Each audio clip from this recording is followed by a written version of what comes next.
Hello అండి, నమస్తే. నా పేరు Aruna. I'm working as a teacher.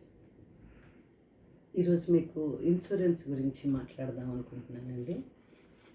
అంటే మీకు తెలియదని కాదు, బట్ ఎక్కడో చిన్న ల్యాబ్స్ అంతే. So insurance is nothing but pooling our money and sharing hour financial risks. అంటే చిన్న అమౌంట్తో ఒక పెద్ద అవరోధాన్ని మనం అధిగమించగలం. Definitely it will helpful for us. So that I can give you one example. నా ఎక్స్పీరియన్స్ అనేది మీకు చెప్తానండి. So because of financial crisis మా పాలసీస్ అన్నీ కూడా అంటే లైఫ్ ఇన్సూరెన్సెస్ కానీ మెడికల్ ఇన్సూరెన్సెస్ కానీ అన్నీ కూడా ల్యాప్స్ అయిపోయేవి. అసలు ఏవి ఇప్పుడు లైవ్లో లేవు. సో ప్రజెంట్ నాకు ఇప్పుడు ఒకటే ఆలోచన అండి, ఈచ్ అండ్ ఎవ్రీ మినిట్.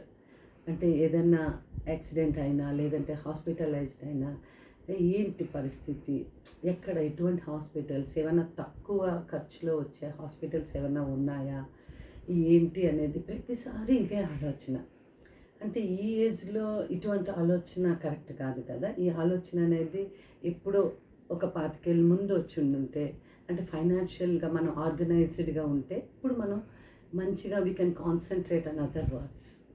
ఇప్పుడు చేయాల్సినవి చాలా ఉంటాయి కాబట్టి దీని మీద మనం కాన్సన్ట్రేట్ చేయాల్సిన అవసరం లేదు.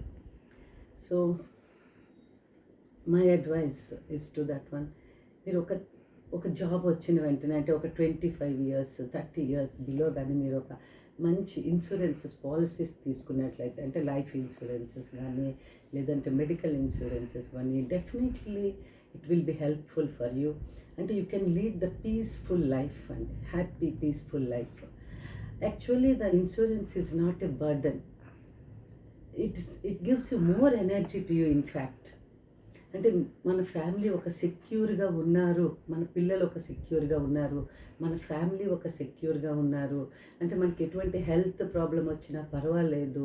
లేదు అంటే మనకి రిటైర్ అయిన తర్వాత మనకు ఇంత pension, what is the income about that one, మనకి వచ్చే ఇన్కమ్ ఏమన్నా ఉంటుందా, అప్పుడు మనం ఒక సెక్యూర్గా ఉన్నాం అనుకోండి. So we can concentrate on that other works. So ఆ విధంగా మనకి ఎప్పుడు కూడా ఎనర్జీ ఇస్తుందండి. అండ్ ఇన్సూరెన్స్ అనేది కొంతమందికి ఒక ఆలోచన ఉన్నది ఏంటంటే, ఇది ఒక రిచ్ పీపుల్ వాళ్ళు చేసుకుంటారు, వాళ్ళ ఇన్కమ్ ఎక్కువ వచ్చేవాళ్ళు అనేది. అది కరెక్ట్ కాదండి, అది కాన్సెప్ట్ అనేది.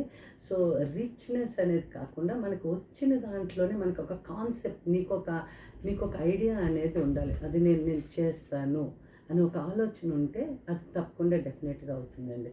అంటే ఇంత ఇన్కమ్ రావాలి అని కాకుండా మనకు వచ్చిన దాంట్లోనే కొంత షేర్ చేయగలిగితే ఇన్సూరెన్స్ అనేది డెఫినెట్గా it will be helpful for you అండి. So my advice is to please kindly everybody take this ideas. డెఫినెట్గా మీకు జాబ్ వచ్చిన వెంటనే ఒక మెడికల్ ఇన్సూరెన్సెస్ కానీ లైఫ్ ఇన్సూరెన్సెస్ కానీ తీసుకుంటే మీకు పీస్ఫుల్గా మీకు ఒక లైఫ్, ఒక ఫైనాన్షియల్లీ ఆర్గనైజ్డ్గా మనం ఉండగలుగుతున్నాము. పీస్ఫుల్గా మీరు లైఫ్ని లీడ్ చేయగలండి. సో ఒక ఫ్యామిలీ సెక్యూర్గా ఉన్నది అంటే మీరు ఇక్కడ మోర్ ఎక్స్ట్రా ఎనర్జీతో మీరు కెన్ డూ యువర్ వర్క్స్. మీరు మంచిగా కాన్సన్ట్రేట్ చేయగలుగుతారు వర్క్ మీద. సో అంటే జస్ట్ ఒక సోషల్ రెస్పాన్సిబిలిటీతో చేశానండి video. And you can take any of that like insurances. కొంత చిన్న చిన్న డిఫరెన్సెస్తో ఎన్నో రకాలుగా మనకి అవైలబుల్గా ఉన్నాయండి, మెడికల్ కానీ లేకపోతే లైఫ్ ఇన్సూరెన్సెస్ కానీ. సో మనం ఏదైనా ప్రిఫర్ చేసుకోవచ్చు.